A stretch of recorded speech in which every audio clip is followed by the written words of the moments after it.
چیز منمانی ہو تو آنسو بہا کر دیکھو اس کے ساتھ. آنسو کی بڑی قدر کرتا ہے. وَرَجُلٌ ذَكَرَ اللَّهَ خَالِيًا فَفَاضَتْ عَيْنَاهُ، ایسا آدمی جو تنہائی میں ہوا اور اس نے اپنی کتاب زندگی کے اوراق پلٹے، دیکھا کہ سارے اوراق سیاہ ہیں، گناہوں سے بھرے پڑے اور رو پڑا. اللہ فرما رہا ہے ایسے بندے سے کہو کہ وہ ہمارے عرش کے سائے کے نیچے آ جائے. وَرَجُلٌ ذَكَرَ اللَّهَ خَالِيًا فَفَاضَتْ عَيْنَاهُ. انسان ہمیشہ اس کی فطرت ہے کہ جب وہ کسی چیز سے ڈرتا ہے تو اس سے بھاگتا ہے. لیکن اللہ کا خوف ایک عجیب چیز ہے کہ وَلَكِنْ تَخَافُ مِنَ اللَّهِ، لیکن تم اللہ سے ڈرتے ہو تَفِرُّ إِلَيْهِ، اللہ کہہ رہا میری طرف بھاگو. یہ عجیب بات نہیں؟ آدمی جب کسی چیز سے ڈرتا ہے تو اس سے بھاگتا ہے. الانسان دائما عندما يخاف من شيء يفر منه، آدمی جب کسی چیز سے ڈرتا ہے تو اسے بھاگتا ہے. اور اللہ کہہ رہا مجھ سے ڈرو اور پھر کہہ رہا میری طرف بھاگو. کیا مطلب؟ یعنی یہ عجیب و غریب قسم کا خوف ہے کہ اس سے ڈرو بھی اور بھاگو بھی. کیا کہنا چاہتا ہے اللہ؟ اللہ یہ کہنا چاہتا ہے کہ میرے بندے هل لكم من ملجأ سوى الله، میرے علاوہ تیرا ہے کون؟ ڈر کر بھاگے گا تو کدھر جائے گا؟ ڈر کر بھاگے گا تو کدھر جائے؟ اس سے ڈرا تو بھاگ کر جائے گا کہاں؟ میرے سوا تو تیرا کوئی ہے ہی نہیں. بھاگنا کدھر؟ ڈر کر کے بھاگنا بھی ہے تو میری طرف بھاگنا ہے. هل لكم من ملجأ سوى الله، میرے علاوہ تیرا ہے کون؟ ڈر کر کے بھاگے گا بھی تو کدھر بھاگے گا؟ میری طرف بھاگے گا. هذا هو المعنى العجيب في ففروا الى الله. مفسر کہتا ہے کہ یہ عجیب و غریب معنی ہے ففروا الى الله میں کہ ایک جگہ بولتا ہے مجھ سے ڈرو اور ایک دفعہ کہتا ہے کہ میری طرف بھاگو. ارے بھائی جس سے کوئی ڈرتا ہے اس سے بھاگتا ہے، اس کی طرف بھاگتا کہاں ہے؟ اس سے بھاگتا، اس کی طرف نہیں بھاگتا. یہ اللہ تبارک و تعالیٰ کا عجیب و غریب جملہ ہے. یہ هو المعنى العجيب في ففروا الى الله، یہ اللہ کی طرف بھاگو، مجھ سے ڈرو اور میری طرف بھاگو. کیا کہہ رہے ہیں؟ کتنا پیار ہے اللہ کو اپنے بندوں سے. تم مجھ سے ڈرو، لیکن جب مصیبتوں سے بھاگنا ہے تو کہاں بھاگ کر جاؤ گے؟ میرے سوا تمہارا ہے کون؟ میری طرف بھاگو. هل لكم من ملجأ سوى الله، اللہ کے علاوہ میرے علاوہ تمہارا ہے کون؟ تو گناہ ہو جائیں تو بھاگنا کس طرف ہے؟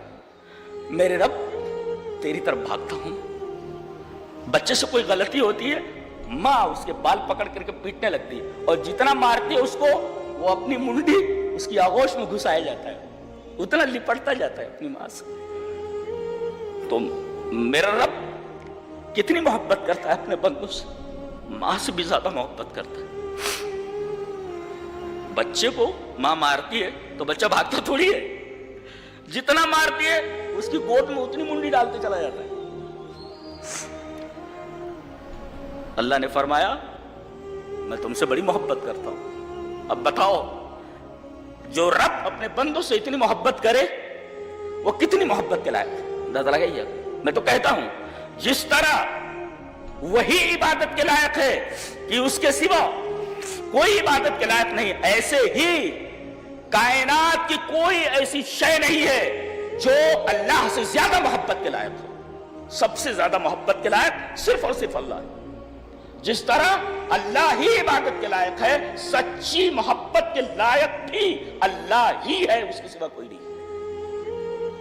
تو عبادت اسی کی جائے اور سچی محبت صرف اسی سے کی جائے. هذا هو المعنى العجيب في ففروا الى الله، اللہ کی طرف بھاگو. هل لكم من ملجأ سوى الله، مجھ سے ڈرو بھی اور میری طرف بھاگو بھی. میرے سوا تمہارا ہے کون؟ تو گناہ ہو جائے، کوئی پریشانی آ جائے تو بھاگو اس کی طرف. اس کے سوا بھاگ کر جاؤ گے کہاں؟ کہیں نہیں جا سکتے، کہیں نہیں جا سکتے. حضرت انس فرماتے ہیں کہ نبی کریم صلی اللہ علیہ وسلم ایک نوجوان کے گھر گئے. دخل علی شاب، آپ کو بتایا گیا کہ وہ نوجوان بیمار ہے اور موت کی دہلیز پہ کھڑا ہے، کبھی بھی مر سکتا ہے. تو دخل علی شاب، آپ اس نوجوان کے پاس گئے، اس کے پاس بیٹھ گئے، دیکھا کہ وہ موت میں ہے، وہ فی الموت، بالکل مرنے کے قریب ہے۔ فقال لہ، آپ نے فرمایا کیف تجدک، تم اپنے آپ کو کیسا پا رہے ہو، تمہیں کیسے لگ رہا ہے؟ وہ ہوتے نہیں انٹرویو لینے والے، آپ کو کیسا لگ رہا ہے، آپ کو کیسا لگ رہا ہے، یہ دنیا کی بات ہے، فضول بات ہے سب۔ نبی کریم صلی اللہ علیہ وسلم فرمائے کیف تجدک، تمہیں کیسا لگ رہا ہے، تم اپنے آپ کو کیسے پا رہے ہو؟ نوجوان بولتا ہے واللہ یا رسول اللہ، اللہ کی قسم ہے اللہ کے رسول، انی ارجو اللہ، مجھے اللہ سے امید ہے کہ مجھ گنہگار کو بخش دے گا، وانی اخاف الذنوب، اور میں اپنے گناہوں سے ڈر رہا ہوں کہ شاید میری گرفت فرما لے، امید ہے کہ مجھے بخش دے گا، اور ڈر رہا ہوں کہ پکڑ نہ لیا جاؤں۔ تو ایک تو اللہ سے امید ہے مجھے کہ مجھے بخش دے گا وہ میرے گناہوں کی، اس لیے کہ وہ بہت زیادہ محبت کرتا ہے بندوں سے، تو مجھے معاف کر دے گا۔ انی ارجو اللہ، اللہ سے امید ہے مجھے کہ مجھے معاف کر دے گا۔ وانی اخاف الذنوب، اور میں اپنے گناہوں سے ڈرتا ہوں۔ تو ایک طرف امید ہے بخشش کی، اور دوسری طرف اپنے گناہوں کا ڈر ہے۔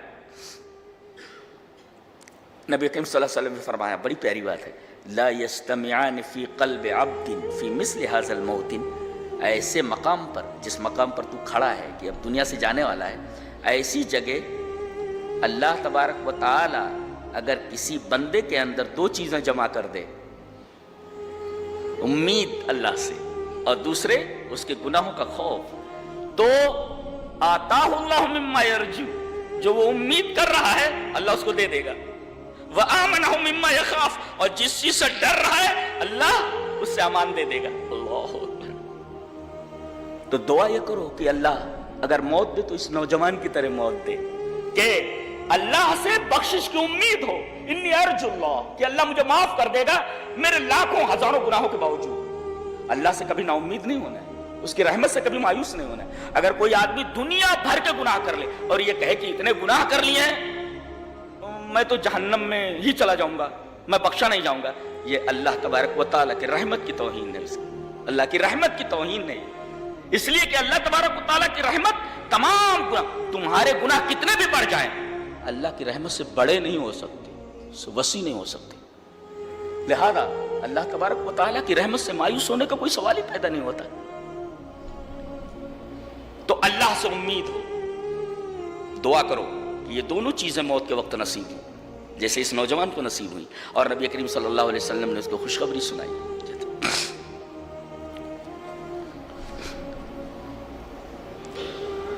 تو گناہوں سے ڈرنا یہ بہت بڑی بات ہے، یہ ایمان کی علامت ہے، میں نے بتایا نہیں، اخاف الذنوب وخافونی ان کنتم مؤمنین، خوف من اللہ، یہ ایمانیت میں سے کہ نبی اکرم صلی اللہ علیہ وسلم نے ارشاد فرمایا کہ دو آنکھیں ایسی ہیں، دو آنکھیں کہ ان کو آگ چھو بھی نہیں سکتی، ان کو آگ چھو نہیں سکتی، دو آنکھیں ایسی ہیں، ایک آنکھ عین بکت من خشیت اللہ، وہ آنکھ کہ اللہ کے ڈر سے اس سے آنسو نکل پڑے، عین بکت من خشیت اللہ، اللہ تبارک و تعالیٰ کے ڈر سے جو آنکھ بہہ پڑے، اس آنکھ کو آگ نہیں چھو سکتی۔ میں نے بتایا تھا نا کہ اللہ تبارک و تعالیٰ کو ایک تو اپنی تعریف بہت پسند ہے، اور دوسرے بندوں کی آنکھوں سے نکلتا ہوا آنسو اسے بہت پسند۔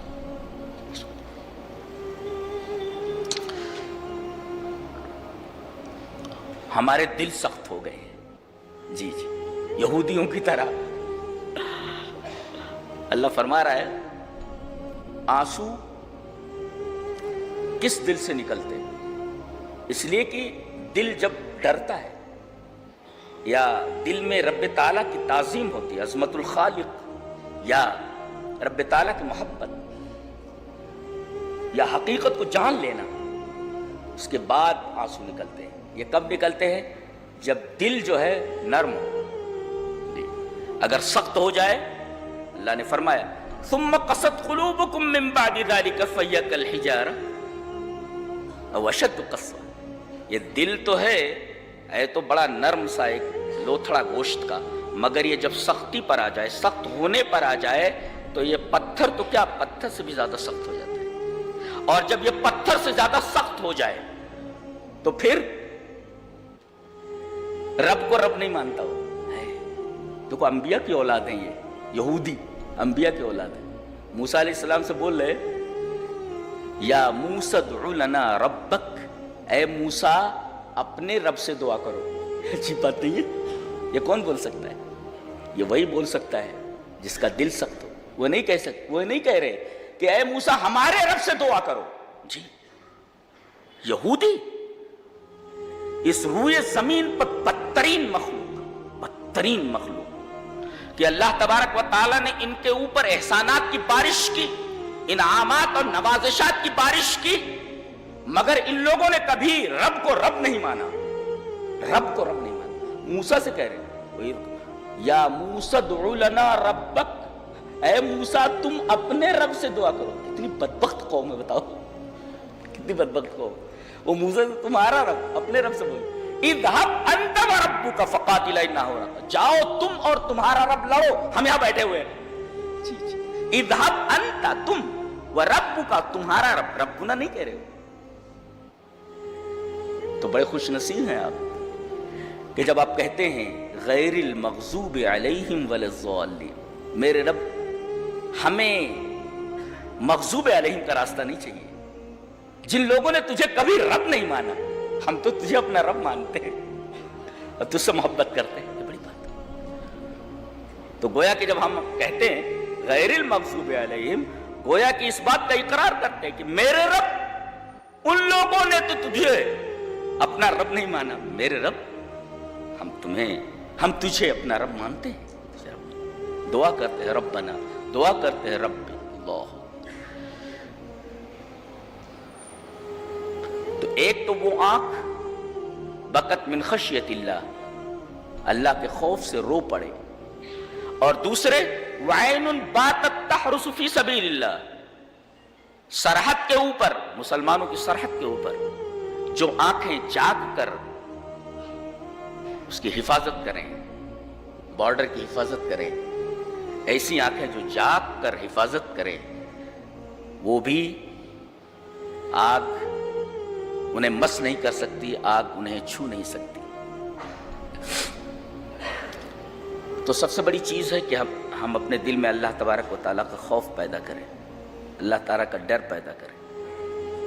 یہ ڈر ہی بنیاد ہے ایمانیات کی، بہت بڑی چیز ہے. اگر اللہ کا خوف دل سے نکل جائے پھر بندہ اپنے نفس کے تابع ہو جاتا ہے. اسی وجہ سے نفس کو اور خوف کو ایک جگہ لایا گیا ہے. دیکھیں وَأَمَّا مَنْ خَافَ مَقَامَ رَبِّهِ وَنَهَى النَّفْسَ عَنِ الْهَوَىٰ، دیکھ رہے ہیں آپ، خوف اور نفس کو ایک ساتھ لایا گیا. وَأَمَّا مَنْ خَافَ مَقَامَ رَبِّهِ وَنَهَى النَّفْسَ عَنِ الْهَوَىٰ، جو اپنے رب کے سامنے کھڑے ہونے سے ڈر گیا، وَنَهَى النَّفْسَ عَنِ الْهَوَىٰ، اور اپنے نفس کو حرام خواہش سے روک لیا. آج کل تو ایسا ٹرینڈ نکلا ہے، اعلانات آتے ہیں، بہت ساری کلپس آتی ہیں جن کے اندر یہ ہوتا ہے کہ آدمی کا دل جو چاہ رہا ہے اسے کرنا چاہیے. یعنی یہ کہنا چاہ رہے ہیں کہ اپنے نفس کی خواہشات کو، اپنے نفس کو بے لگام چھوڑ دو اور وہ دھڑلے کے ساتھ اپنی تمام خواہشات کو پورا کرے. یہاں دیکھ رہے ہیں کہ جو اللہ کے ڈر سے اپنے نفس کو حرام خواہشات سے روک لے، فَإِنَّ الْجَنَّةَ هِيَ الْمَأْوَىٰ، جنت اس کا ٹھکانہ ہے. تو ڈر کر کے آپ کو کیا کرنا ہے؟ اور آپ کے دل میں اللہ کا خوف، اس کی دلیل کیا ہے؟ دلیل یہ ہے کہ آپ اپنے نفس کو حرام خواہشوں سے روک رہے ہیں، حرام خواہشات سے، اور پھر اس کے لیے بدلہ بھی بہت ہے.